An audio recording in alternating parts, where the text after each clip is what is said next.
ராமநாதபுரத்தில் சுமார் 176 கோடி ரூபாய் மதிப்பில் 109 முடிவுற்ற திட்டப்பணிகளை திறந்து வைத்த முதலமைச்சர் மு.க.ஸ்டாலின் 150 புதிய திட்டப்பணிகளுக்கு அடிக்கல் நாட்டிய பின் தொடர்ந்து பேருரையாற்றி வருகிறார். அந்த நேரடி காட்சிகளை தற்போது பார்க்கலாம். காலை வணக்கம். நெஞ்சை அள்ளும் அழகிய கடற்கரை மாவட்டமான ராமநாதபுரத்துக்கு வந்திருக்கிறேன். அனைத்து மதங்களையும் சமூகங்களையும் சேர்ந்திருக்கக்கூடிய மக்கள் நல்லிணக்கத்தோடு வாழக்கூடிய மண் இந்த மண். 10ஆம் நூற்றாண்டில் சோழர்களுடைய பெரும் பேரரசா நிலை கொள்வதற்கும் 13ஆம் நூற்றாண்டில் பாண்டிய மன்னர்கள் ஏற்றம் பெறவும் அரச படையில் நின்றவங்க இந்த ராமநாதபுரம் மண்ணை சார்ந்தவங்க. இப்படி எத்தனையோ பெருமைகளுக்கு சொந்தமான ராமநாதபுரம் மாவட்டத்தில் நடைபெறக்கூடிய இந்த அரசு விழாவில் கலந்து கொள்வதில் நான் மிகுந்த மகிழ்ச்சி அடைகிறேன். இந்த மாவட்டத்தினுடைய பொறுப்பு அமைச்சர் மாண்புமிகு ராஜகண்ணப்பன் அவர்கள் பெயர்ல ராஜான்னு இருந்தாலும் அவர் எப்பவுமே மக்கள் தொண்டர். செயல்ல எப்பவுமே கண்ணும் கருத்துமாக இருக்கிறவர் கண்ணப்பன் அவர்கள். இந்த நிகழ்ச்சி சிறப்பாக நடைபெற மிகுந்த ஒத்துழைப்பை வழங்கி உழைத்திருக்கக்கூடிய ராமநாதபுரம் தொகுதியுடைய சட்டமன்ற உறுப்பினர் காதர் பாட்சா என்ற முத்துராமலிங்கம், கழகத்தின் மூத்த முன்னோடி காதர் பாட்சா என்ற வெள்ளச்சாமி அவருடைய அருமை மகன், தென்மண்டலத்தில் மிக சிறப்பாக செயல்பட்டு வரக்கூடிய செயல் வீரர்கள் முக்கியமானவர் என்னுடைய அன்பு தம்பி முத்துராமலிங்கம் அவர்கள்.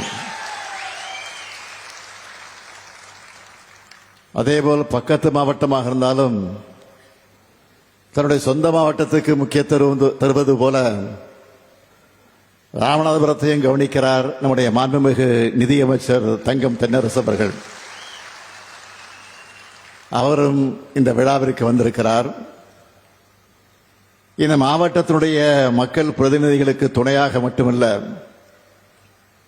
ராமநாதபுரம் மாவட்டத்தினுடைய வளர்ச்சிக்கு துணையாக இருக்கக்கூடிய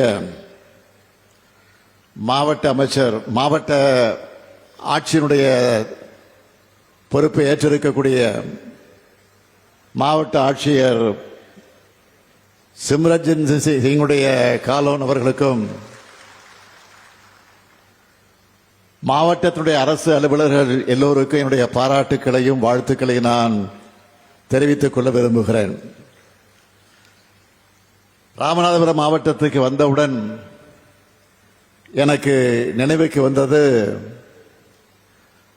ஆங்கிலேய அரசினுடைய அடக்குமுறைகளை எதிர்கொண்டு போர் நடத்தி சிறையிலே மாண்டு போன வீரரான சேதுபதி மன்னரை பெருமைப்படுத்தும் வகையில் ராமநாதபுரம் மாவட்ட ஆட்சியர் வளாகத்திற்கு சேதுபதி நகர்னு பெயர் சூட்டினவர் முதலமைச்சராக இருந்த நம்முடைய முத்தமிழறிஞர் கலைஞர் அவர்கள்.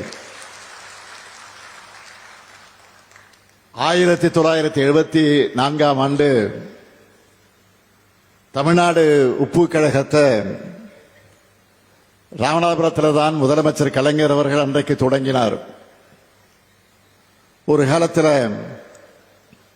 ராமநாதபுரம் மாவட்டம்னா தண்ணி இல்லாத காடுன்னு சொல்லுவாங்க. அந்த நிலைமையை மாற்றி காட்டின அரசு தான் கலைஞர் தலைமையிலான திமுக அரசு.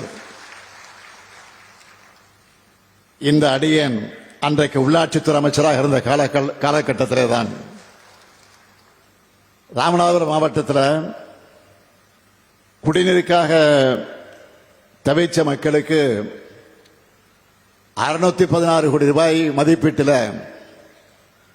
காவிரி கூட்டுநீர் திட்டம் கொண்டு வரப்பட்டது. இந்த திட்டத்தை செயல்படுத்த 3 ஆண்டுகள் தேவைப்படும் என்று அதிகாரிகள் சொன்னாங்க. குடிநீர் பிரச்சனை என்கிற காரணத்தால் எவ்வளவு விரைவாக முடிக்க முடியுமோ அவ்வளவு விரைவாக முடிக்கணும்னு நான் சொன்னேன். அதன்படி 2 ஆண்டிற்குள்ள மக்களுடைய குடிநீர் தேவையை நிறைவேற்றின ஆட்சி தான் நம்ம திமுக ஆட்சி.